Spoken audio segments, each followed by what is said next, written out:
I'm Malcolm Nance, and welcome to Black Man Spy. Today, the special MILLI-VANILLI cast version of because I know some of you will be asking rather quickly, Malcolm, why did you not call it the U.S.-Iran war cast or geopolitical cast, or, as we've had for the last few days, the confusion cast? Well, that's because everything is so up in the air. And if I could characterize whoops, sorry about that. This is what happens when you don't put your phone on Do Not Disturb. So, as I was saying,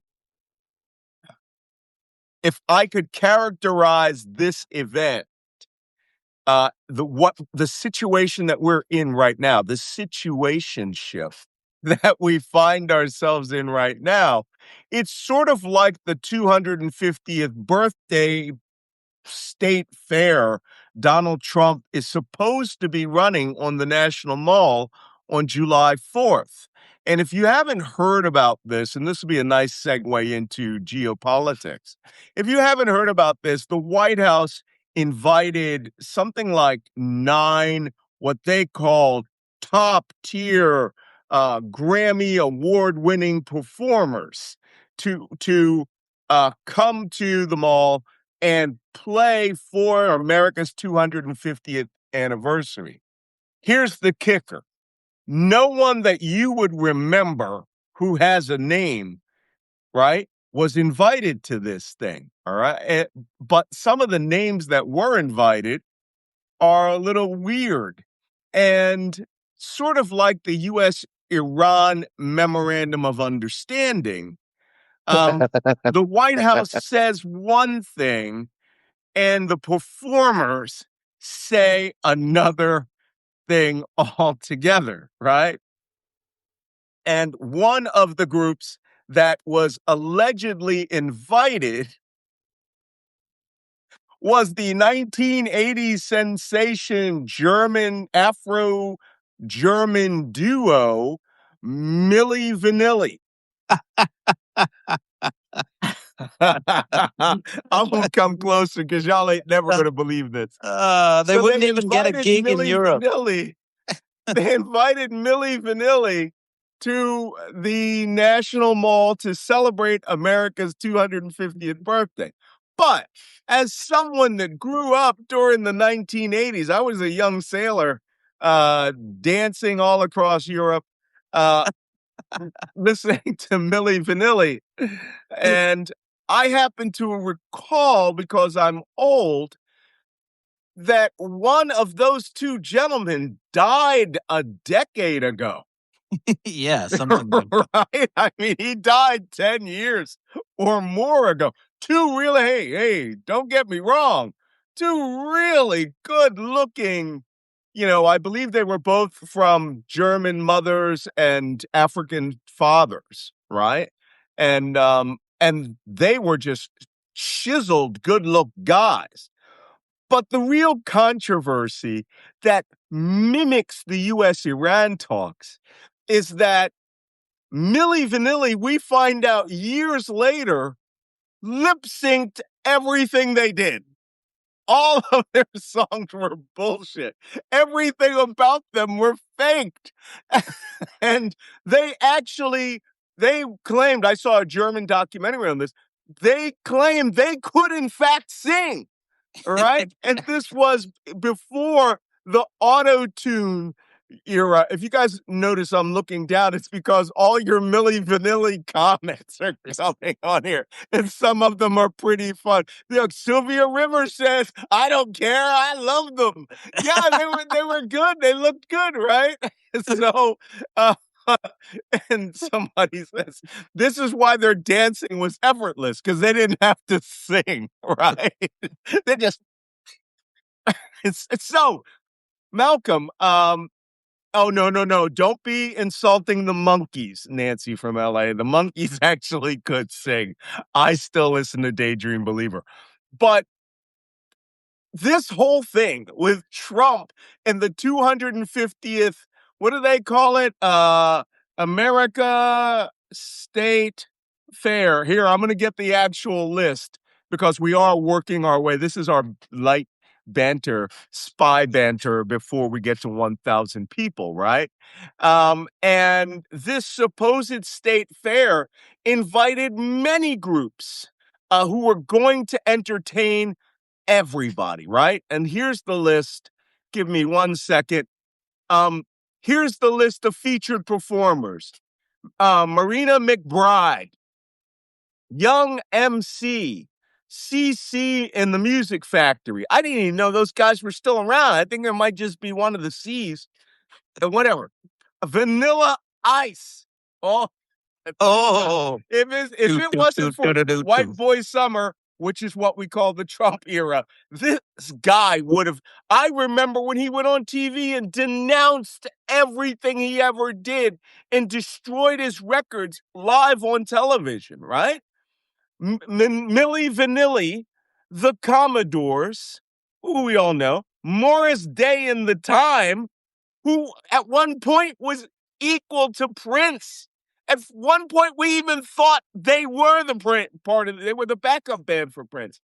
A guy named Flo Rida, Flo Rida, and Brett Michaels, whoever he is, right? And it's going to happen. It's going to be happening on the National Mall from June 25th to July 10th. Oh my God. It's going to be spectacular, y'all.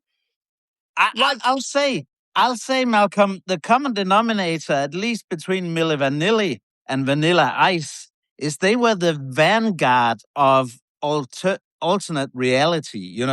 They created reality for themselves. They were faking it all the time. I'm not going to be a white rapper. I'm going to be.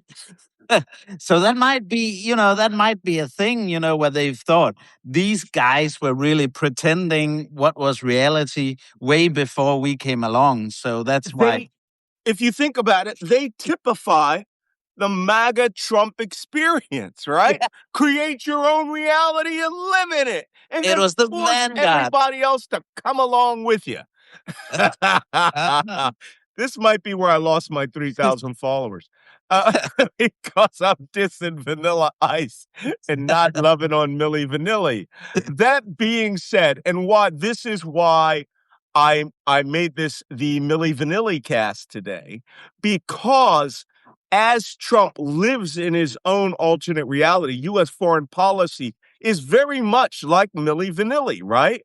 It's two mixed race guys who faked faked everything they did except looking good and they're dancing. And here's the kicker, all right? And one of them is actually dead. Okay, that's the other part of this.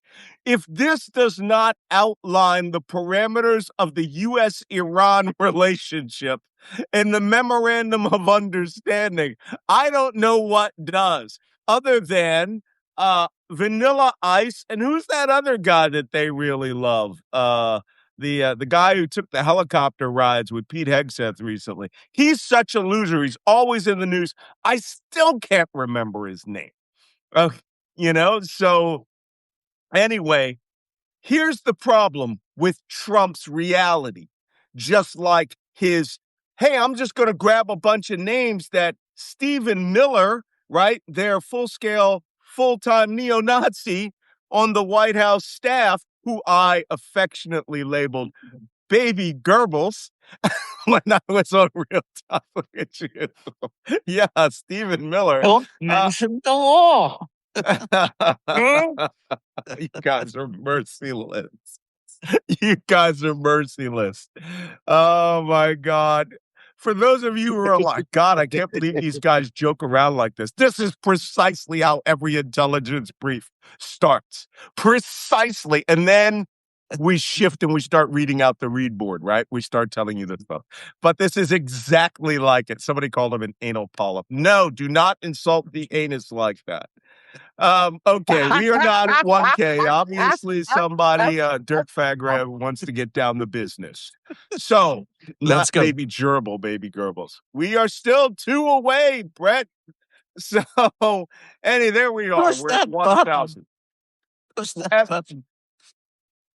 I am pressing that button. So now that we have gotten the requisite amount of followers, so nobody misses the really important news, attention to orders, we are going to now go over today's intelligence brief, but a little admin first. Press that little heart thing there about 20 or 30 times if you like it. Hey, Broadway, Virginia.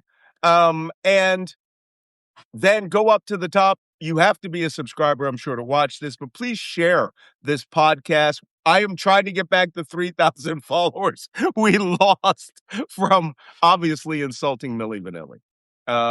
That being said, let's take a look right at the top. Hey, do you guys have coffee mugs or not? I'm still rocking the Uh, Iceland mug. I've been way too busy today and been running around and driving around, so I just grabbed the quick thermal mug for the car. All right, let's go over oil. Wajeeh, oil. I got you. WTI dropped $1.72, making it $87.18 a barrel for future trade. The Brent crude has dropped $1.73, making it 91.98. For Merbon, it's actually a big drop, $1.59, making it $92.50 for Merbon crude. The OPEC, which is like the OPEC, which we usually don't talk about, but is has also had the $5 drop. Interesting. Um, I find these so price drops fascinating because yesterday, and we're going to get into it, there was more combat in the Strait of Hormuz. I'm starting to think that the market is now filtering out the noise. They see that there's a deal that is about to be done, and they are now going, "Hey, this is Trump chest pounding, and the Iranians responding to Kuwait was chest pounding. We know these guys are trying to get to a deal, and I think that's a good thing. When I was on Mario Nawfal's podcast, I say this every time. Trump is desperate for a deal. Desperate. that's right. The Americans need out of this. The market knows it. And I think this particular time, it's going to happen. Now, it's supposedly in Mujtaba al-Khamenei's hands and in Trump's hands. So that being said, oil is responding as if none of this combat is happening. And there was another combat event last night. So oil's like, fuck it. We know you're about to break loose. Let's just go down. Let's just start selling oil. Okay. Or they're projecting that in 30 days, this is all going to be a terrible, terrible memory. That being said, here we are on day 93-ish by our count, which I suspect we started this before the war. We are at a situation where there is not a stalemate, but there appears to, in fact, be a deal, which is why I call this the Milli-Vanilli cast, because one person, one group of people are representing real people who have the ability to actually entertain or harm us. That's being the Iranians. The other side is making up imaginary names of people and things that they want on their wish list. And every time somebody sees it, like Martina McBride, that person, by the way, this is the wish list for the America 250th. Martina McBride, like Oman, has backed out. Young MC, like everybody else, the Kuwait has backed out. Milli-Vanilli backed out, and there's only one of them. The Commodores, I think there might be one of the last Commodores, right? Those guys were big when I was 6. Okay, they got to be in their 80s if there's more than one. I wouldn't be surprised if it's a tribute band, right? Then Morris Day and the Time, they backed out. And the last two that are still, no, Florida, who no one has ever heard of. I think he's that MAGA rapper. And Brett Michaels this morning backed out. So right now it's Florida, Ice, Vanilla Ice, and CC in the Music Factory. It is a metaphor for the U.S.-Iran negotiations. Literally every time the White House says that these people have agreed, they're giving up all their nuclear weapons and they're going to send it to us with a letter of thanks and make a contribution to the victory arch, we find out Iran goes, what? What? No, we back out. So I do not find it unbelievable that they brought nine, not one of them. I think the Commodores might have been a Grammy Award winning act. Martina McBride, I don't even know what she sings. I don't even know who she is. So, that's bad. And Vanilla Ice, he never won a Grammy. He barely made, I think it was on MTV once. Once. So One hit wonder he was a that one-hit she wonder, and there's a stole show. There was a from show called Queen. One Hit Wonders. Do do do do do do do. That's it. Ice Baby. That's Yeah. it. And he denounced that show, and now he's back. Literally a metaphor for the U.S.-Iran negotiations. That's why I had on my page today one item: deal-ish. Deal. Deal-ish. Oh, by Yeah. the way, I still got loads from yesterday we Yeah. have to talk about. Yeah. By the way, one last caveat. Someone yesterday came on and referred to me and Wajeeh as Jew haters, which I take great offense at because, as I explained on my show, I grew up in an Orthodox Jewish neighborhood. I learned Yiddish at age 10. My first decrypt was Hebrew. I almost married an Israeli, and I've spent a lot of time, more time in Israel than a lot of people who like to throw around those phrases. But we were talking the hard reality of Lebanon and the Al-Aqsa Mosque thing, right? We do not need a holy war. So that's it. That's the only time I'm ever going to discuss that. I'm not here to apologize for not my political leanings, the intelligence-based experience I've had over 50 years. Yes, sir.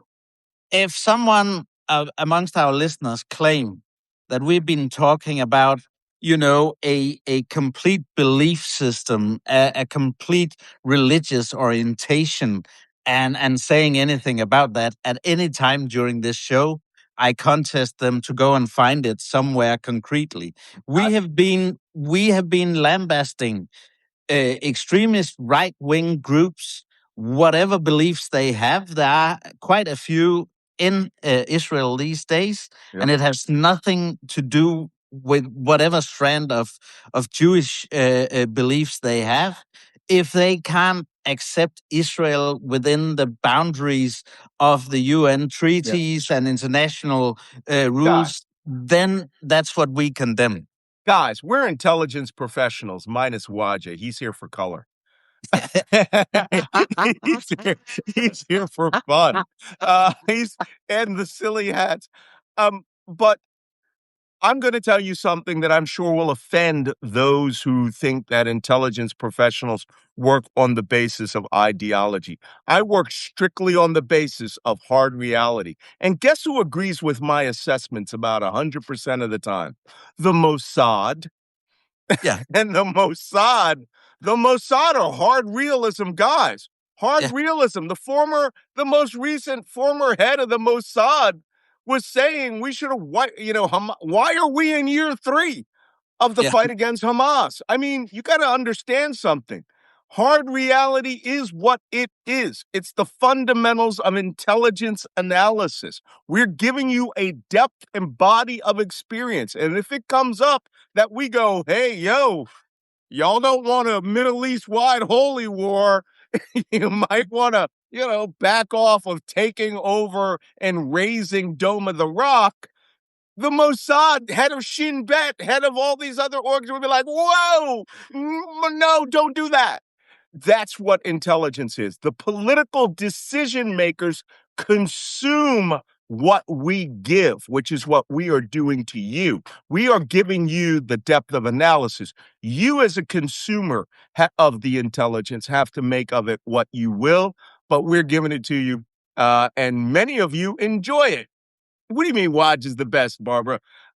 Waj is great. No. Your hats are beating me. I only have my lifeboat hat. Okay.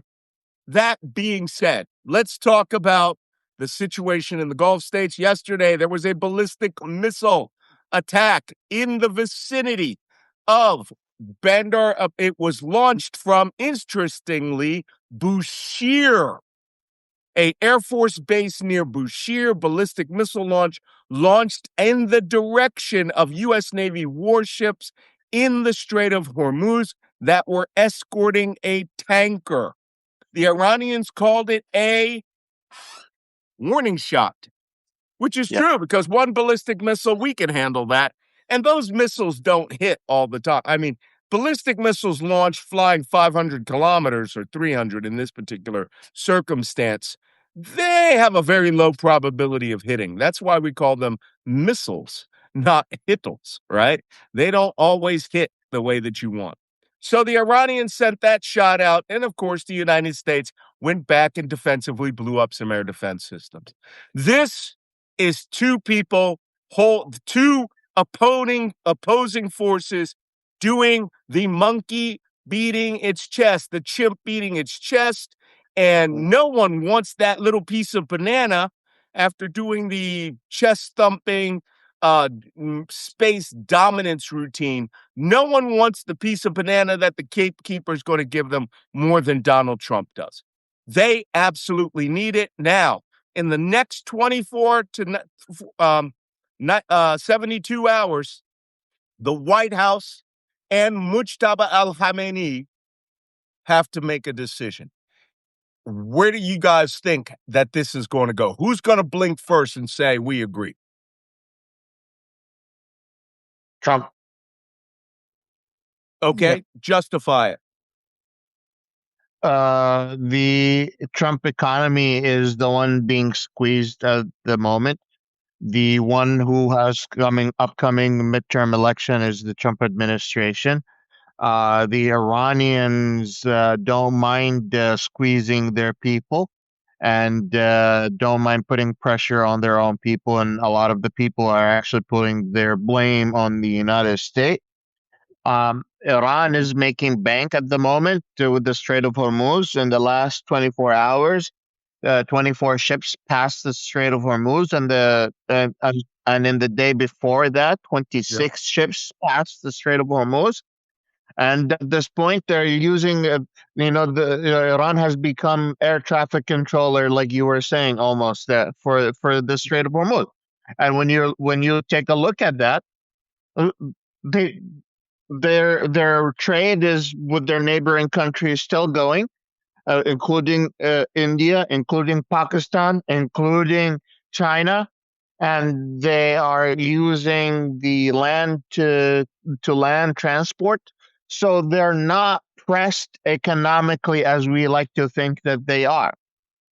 Number two, they have absolute control over the Strait of Hormuz. And in addition, now they are trying to get their hands on the cables.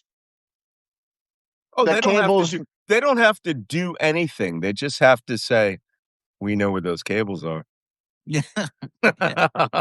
We got the map. Well, I got a dhow with an extra anchor. That's two anchors. Well, not only that, because they actually came out today as well, and they said that they expect Google, Meta, Nvidia, and some of the other big tech companies to pay fees to fix those cables and to pay fees in order to have access to the internet. So not only they are going to be charging people for the Strait of Hormuz, they're charging big tech companies for access to the cables. So who is pressed? Who is the one that has the upper hand? Regardless how many targets you've hit, regardless of how many missiles you've shot, they have the Shaheed mentality. They have the war mentality that they are the ones being invaded, and you're fighting this war on their homeland. You're not fighting this war on your homeland. So, like, there's so much shit going on that I don't see them blinking anytime soon. That's because the Iranians have one cup of tea, Yeah. and No, all they have to do is have another one Wajeeh, and wait.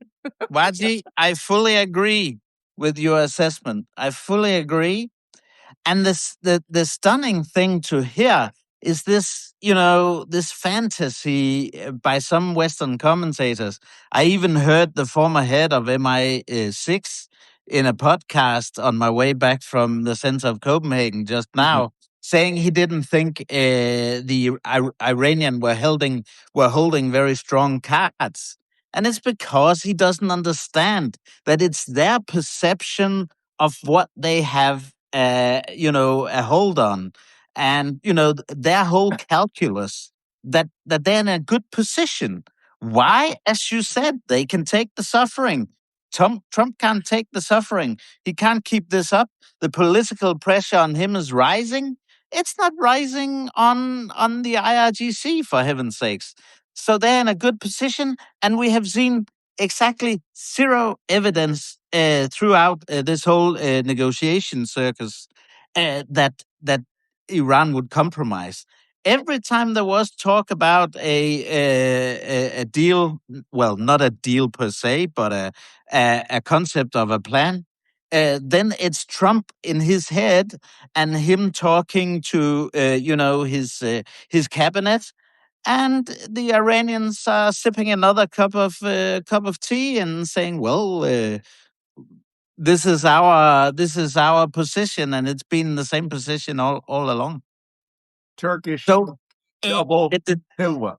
yeah. So the so the determining factor here is how much humiliation can Trump take, and how can he Very how true. can he turn it how can he turn it into a great deal? Then all the rest of us have to say, well, it's the worst humiliation we've seen for many, many years.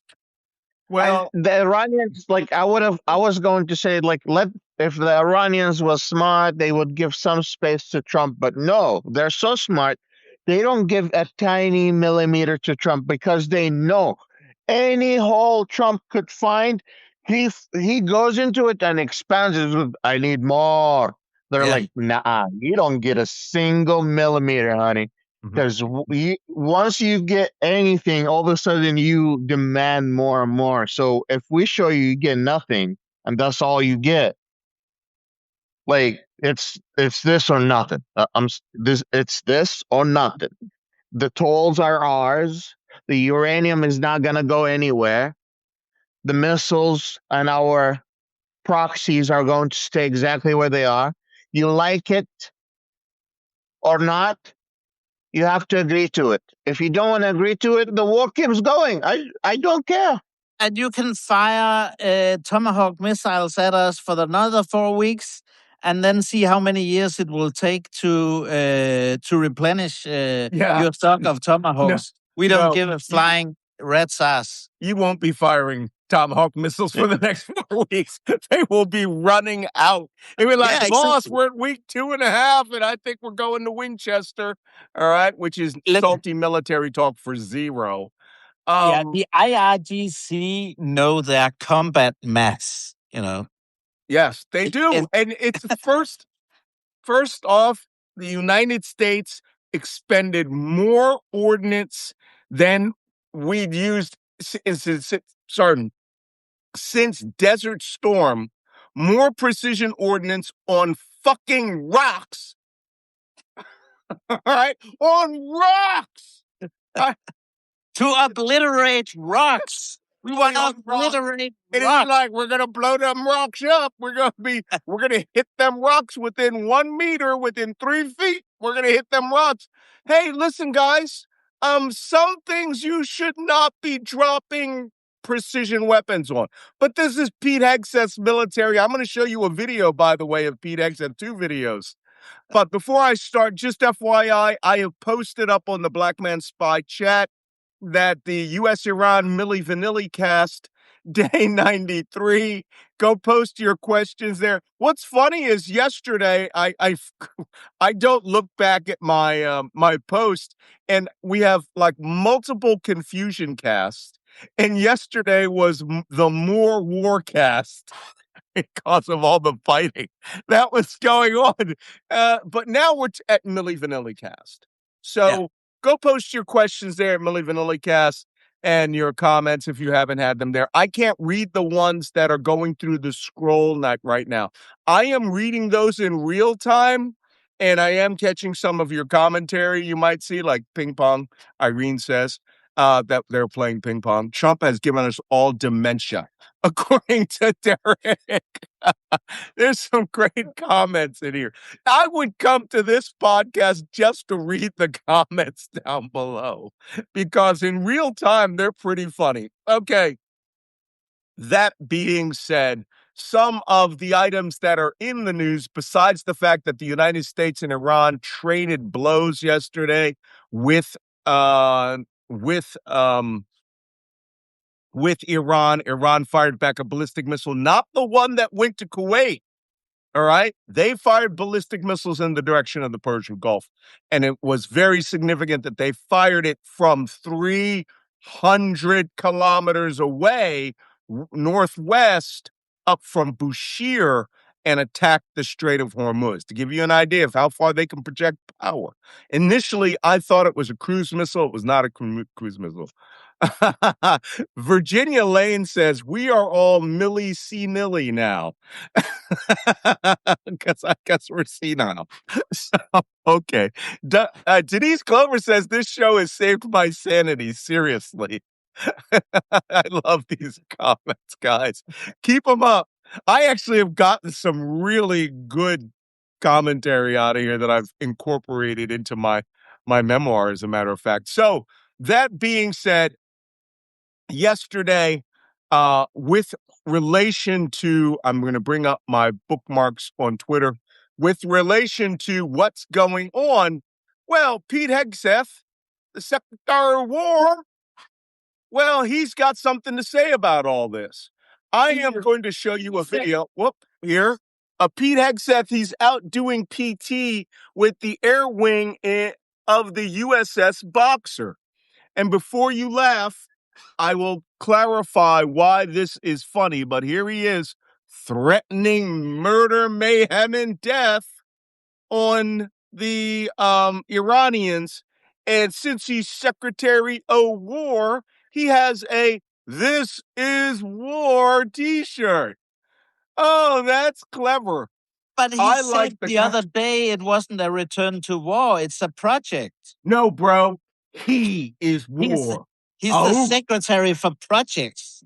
He's a secretary of skirmishes. Skirmishes. It's only Secretary of Concepts of War. Okay, let's listen to what this moron has to say. Because I'm sorry, Adam Kinzinger wrote a great comment about what I'm about to say. And he goes, he's like a Secretary of War from like a B-grade movie. You know? So here he is. This is what he warns the Iranians last night. And when you do your job, the adversaries know what's coming for you.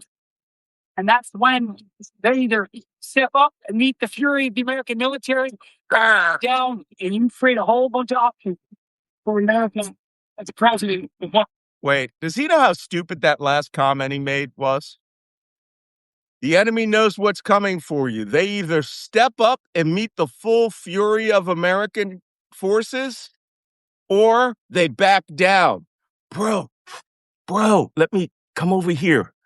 Hey, bro, they stepped up. And apparently, they might have beat you just by drinking tea. Okay, let's go see with him. Here's his warning to Iran now. He wants to execute on behalf of the people. So right now, if Iran has a choice, meet at the table with the president to give up their nuclear program. And as the president said, I lost on time 2 days ago now, in the cabinet meeting, sit right next to him.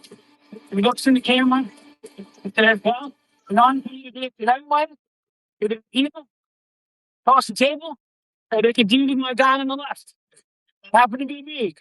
It's not me, it's you guys. It's, it's what you're ready to do. And when you do your job. Okay. Okay, I'm going to point something out to you because next there is another video of him showing them Iranians what it's all about. America power, y'all. So. Wow. Okay, who is Mashallah. the idiot saying down? Don't they know how to do it, these Marines? Is he doing it? Because this is how you say it. Damn, damn, damn. What is this little Care Bears down he's saying here?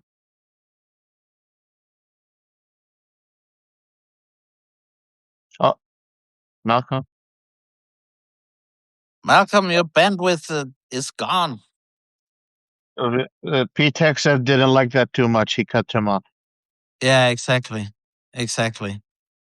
But I can just tell you this won't this won't make the Iranians hoist the white flag and say, "Oh, sorry, we didn't mean it."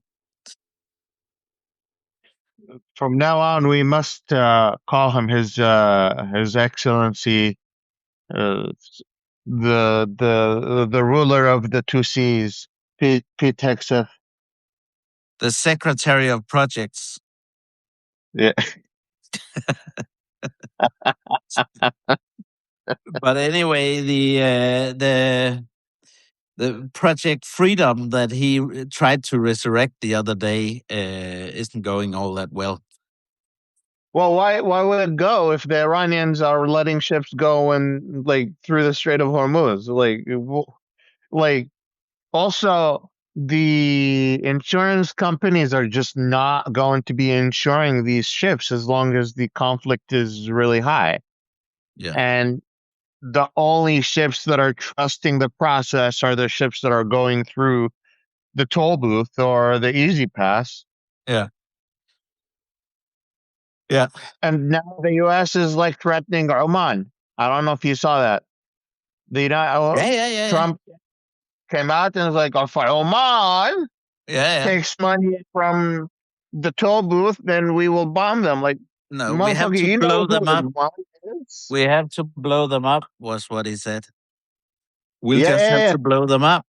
And Scott Bessent threatened tariffs on Oman if if they did it, and sanctions. I don't know what. But the thing is about the MOU. I think the crucial thing is we're seeing no signs that the Iranians, will compromise for real on the No, Strait of not, Hormuz issue. I think and it's still wishful thinking on the part of the Trump administration, and then they talk to a few journalists, and then it's like, yeah, okay, freedom of navigation. the wishful thinking from the Trump administration is just not going to work. The Iranians and the United States both have their own interpretation of the memorandum of understanding, where the Trump administration thinks that they're going to extract 900 pounds or 900 kilos of 60% enriched uranium, which is equivalent of making 10 nuclear bombs. Yeah. Now, Iran has a fatwa from the supreme leader that uranium is not leaving the country no matter who says what. And then you also have the toll booth issue. Yeah. Where Trump goes, freedom of navigation with no cost to anyone. Ah, that's Malcolm.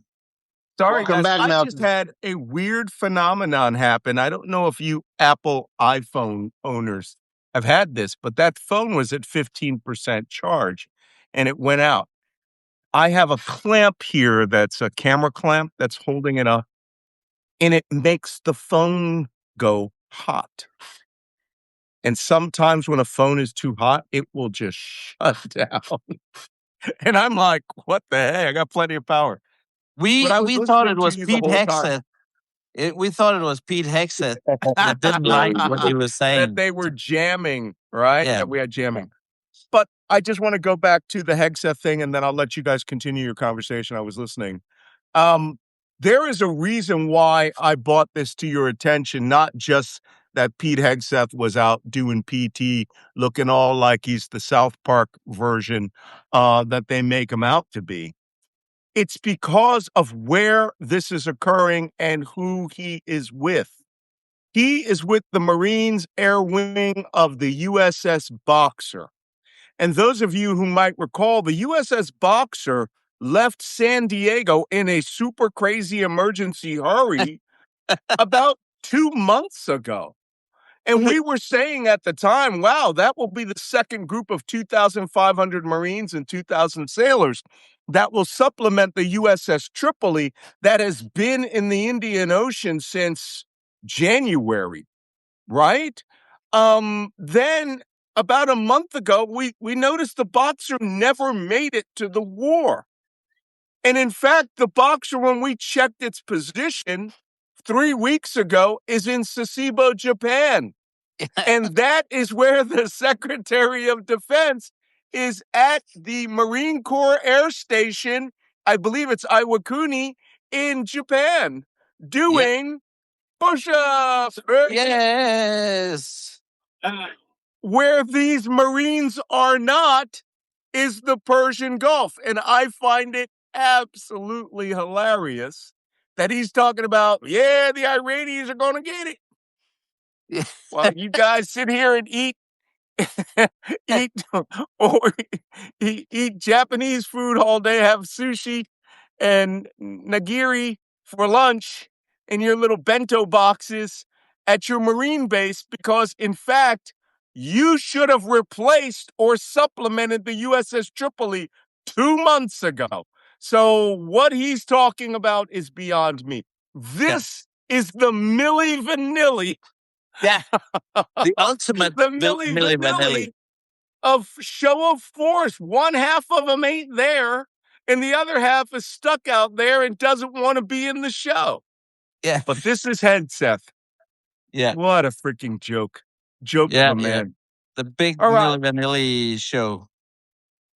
Okay, the sticking point, according to Pete Hegseth, is he is stating that the deal is that Iran will give up its nuclear material. And if Nope. I'm not mistaken, based on the articles that were written by Barack Ravid, I'm looking at a summary from the New York Times, right? No, I'm sorry. This is from Axios. Again, Barack Ravid. His analysis of this was there were only 4 points, and the 4 points were quite simple. They were going to open the Strait of Hormuz.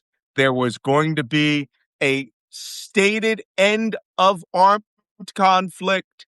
They were going to go into a 60-day negotiation period, right? Mhm. And some money was going to fall off a truck.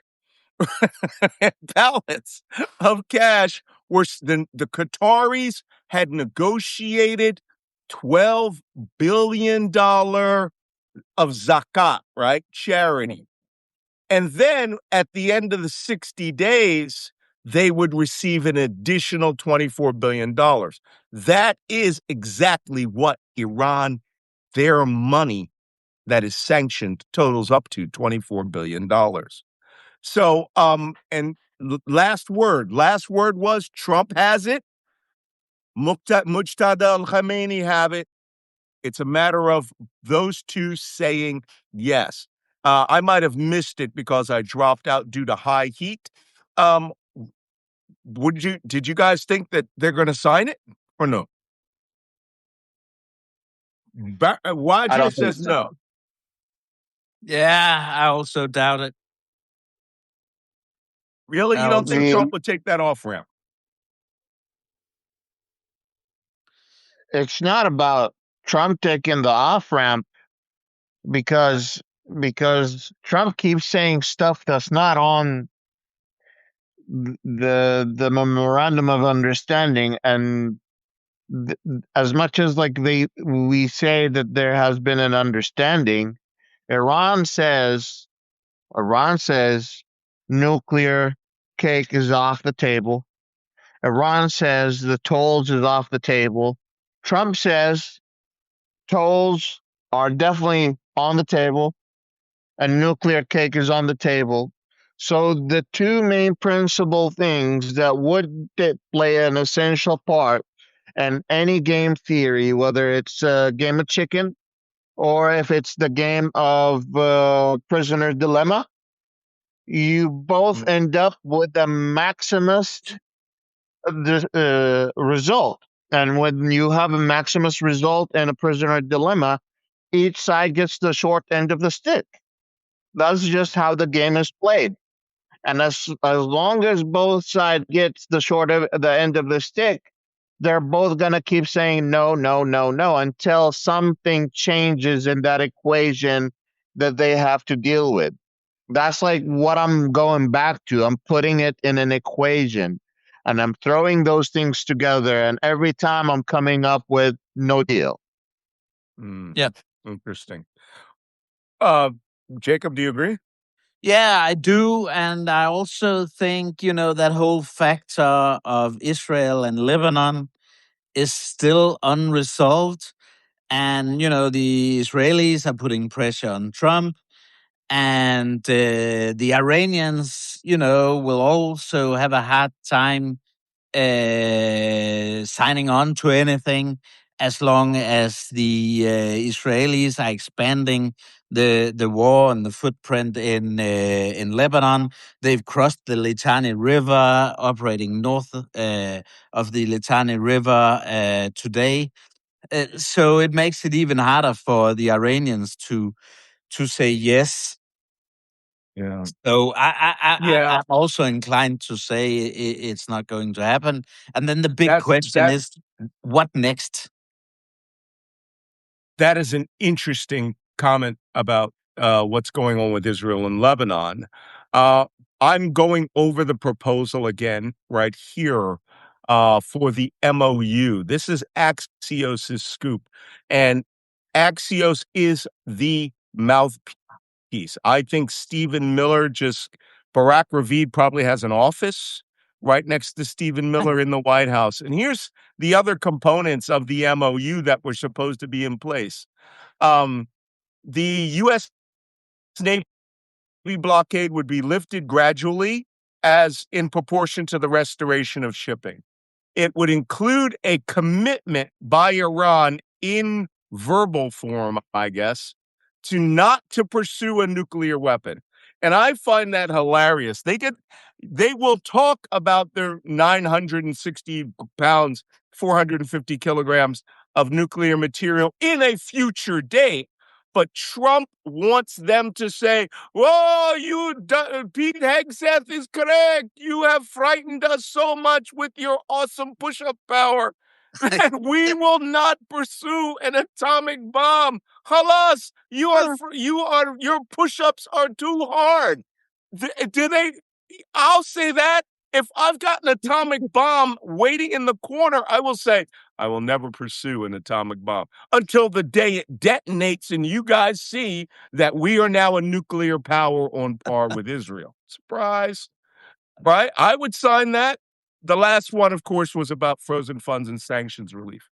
Yeah. So I don't know if you saw this. There is U.S. Central Command just made a post on X like 24 minutes ago saying U.S. forces continue to enforce the blockade against Iran. As of May 29, 115 commercial vessels have been redirected to ensure no commerce enters or leaves Iranian ports. Please. dumbass. That literally hurts the global economy. Literally hurts. I mean, it's God.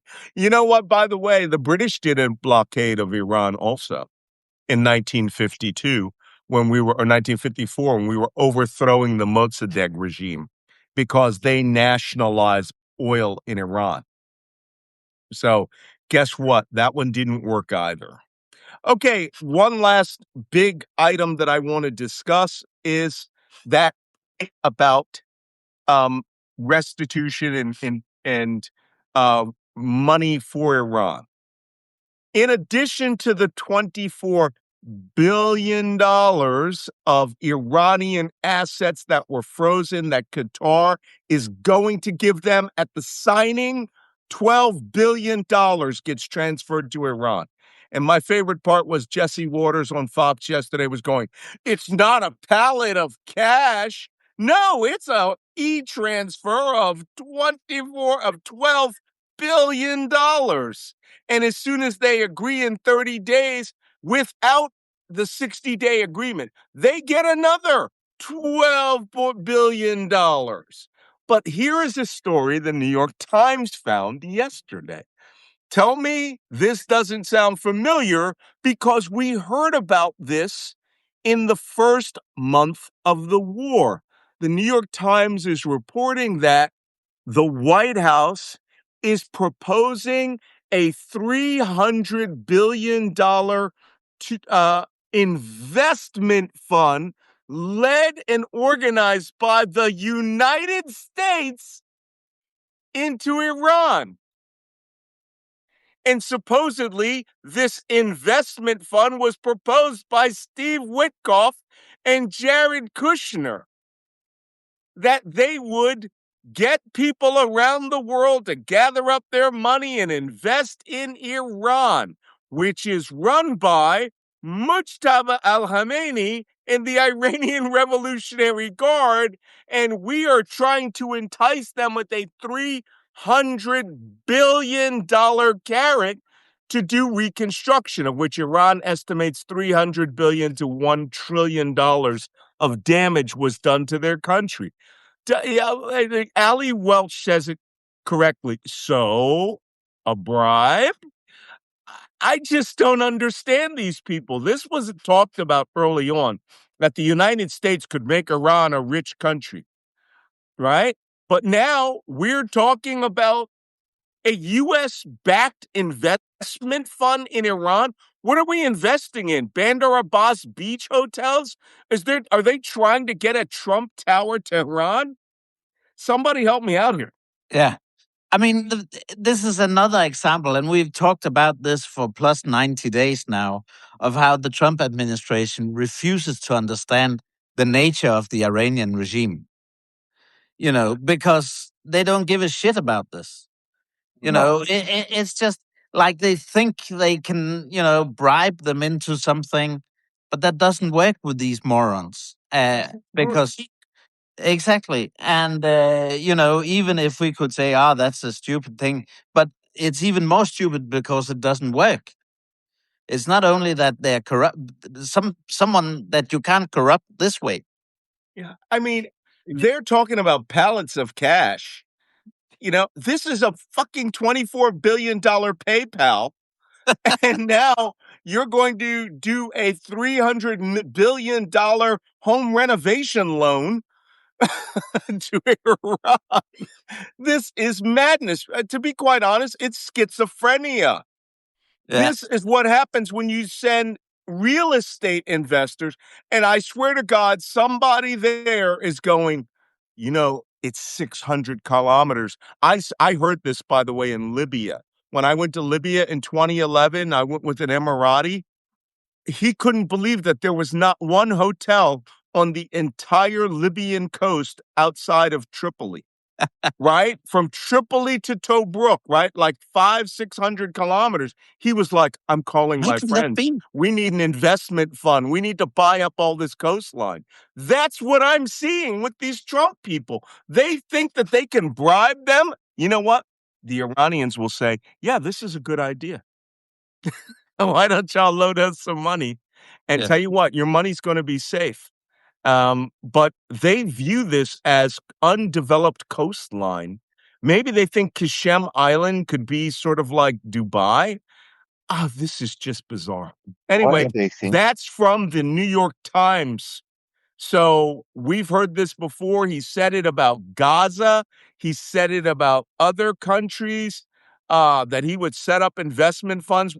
But he always wants the United States to be like the Emiratis, right? He wants 51%. You have to have 51% ownership. This is mental illness disguised as foreign policy. I don't know. What do you think? Anyway, let's go to questions because there's some good questions and some excellent commentary um, by our followers. We have great. I'm sorry, we got smart people on here. Ru Raizaki writes about yesterday's discussion concerning the Al-Aqsa Mosque, the building of a third temple of Israel on the Temple Mount by this extremist movement in Israel, which if you guys go and put third temple of Israel into the Google machine, you will see the photograph. Actually, I think I'll bring it up of what they propose that to be. And to do it, they have to raise the Al-Aqsa Mosque and the Dome of the Rock.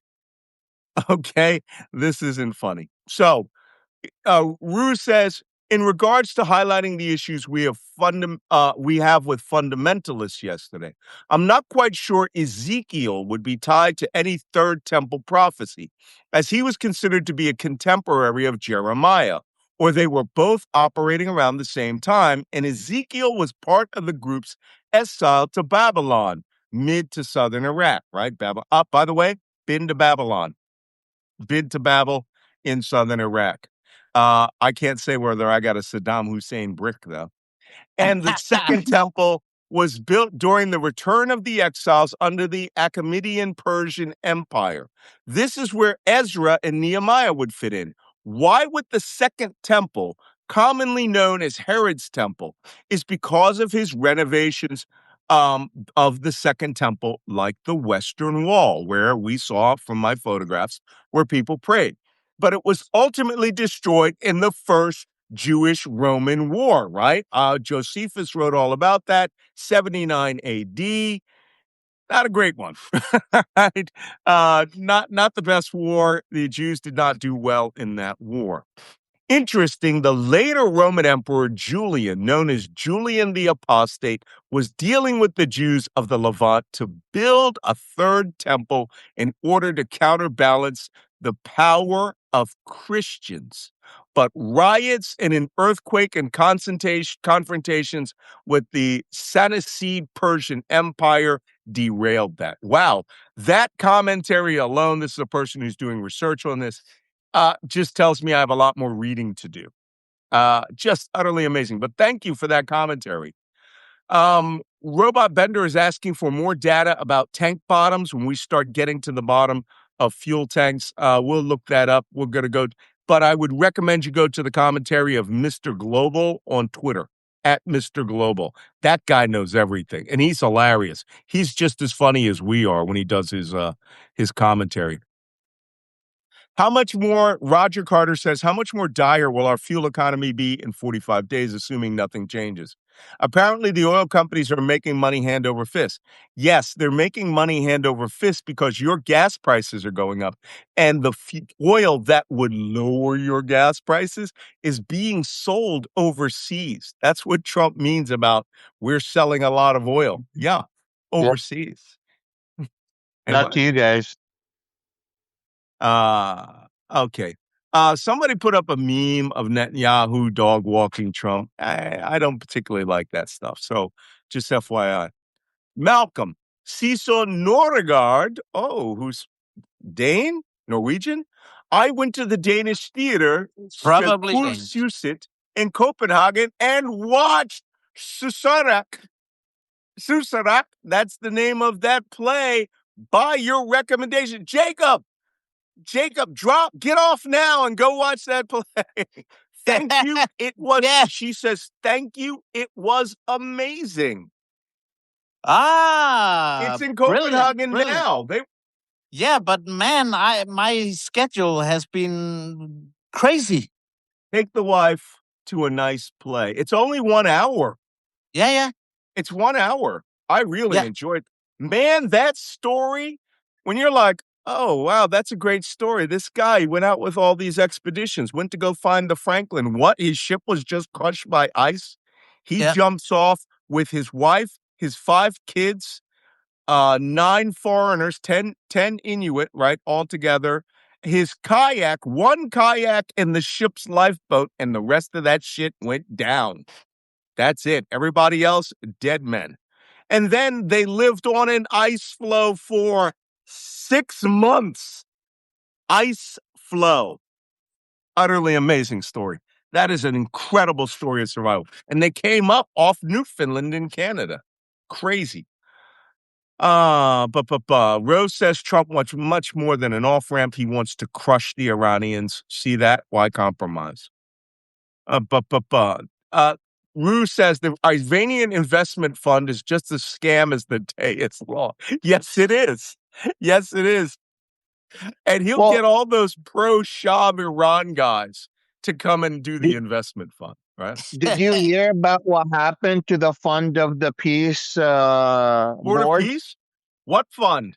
What a piece. It's all All gone. of the money is gone. All the money is It gone. was, first off, every country that joined never gave their $1 billion. But the $10 billion that the US government supposedly allocated to this, no one can tell us where it is. These people are thieves. I mean, look, it's straight. If this were Burundi, I would be making the assessment the prime minister stole $10 billion. All right. I don't care which country it is. This is very obviously graft. Mark Siegel says sometime back, Sweden said if this closure continues much longer, Europe will have a serious problem of jet fuel supply. Where does that situation stand now? I read this morning that Europe is actually managing jet fuel very well and that they could go another month to 2 months. Only because my flights, they're canceling flights left and right. Yeah. So airplanes aren't flying, they're managing their fuel funds. Okay, listen, the last question, Marlene Sable says, the most pressing question of the day is who is still alive, Millie or Vanilli? All other questions can wait. That that is really, really the big mystery that we will try and solve before tomorrow's show, right? Yes, we'll go look it up. All right, guys, I have to drive back to Canada to go get my dogs, which is a 4-hour drive. Jacob? Have a safe trip, man. I have Thank to you. go Yeah. and do another thing in an hour. So yeah, You need to by bring us on seven the Congrats, o'clock. panel up there. Those big consultant money people need to have all of us come up and give them some Yeah, advice. this is actually a public thing and for free, and so on. But it's a nice occasion, and there's I nice work for weather in beers. Denmark. So probably a few people are having a drink or so, and Yeah, I need to stand up for half an hour. And it's not far from our house, so it's okay. Akavi. Okay, The Waja. we should do an episode about the future of Gulf security with the United States and Europe giving the quick changing of what's happening. It would be very interesting to see where that would go. Otherwise, I wish you a very safe travel. Okay, guys, if any of this happens, thank you. If any of this happens, you can all see it here, right here on Black Man Spy Podcast. Hey, if you're watching this on YouTube, you've already missed it, but that's okay because you're watching it on YouTube. Subscribe to YouTube. Pass this and share it with your friends. I mean, a lot of people are starting to completely forget about this war. That's why we lost 3,000 followers in the last month and a half. But don't worry, when peace breaks out, we can start taking some vacations. It won't kill me. Thanks again for all of you coming today. Subscribe to Jacob and Wajeeh, and follow. You're already following me, so tell your friends. All right, take care. See you tomorrow. See ya.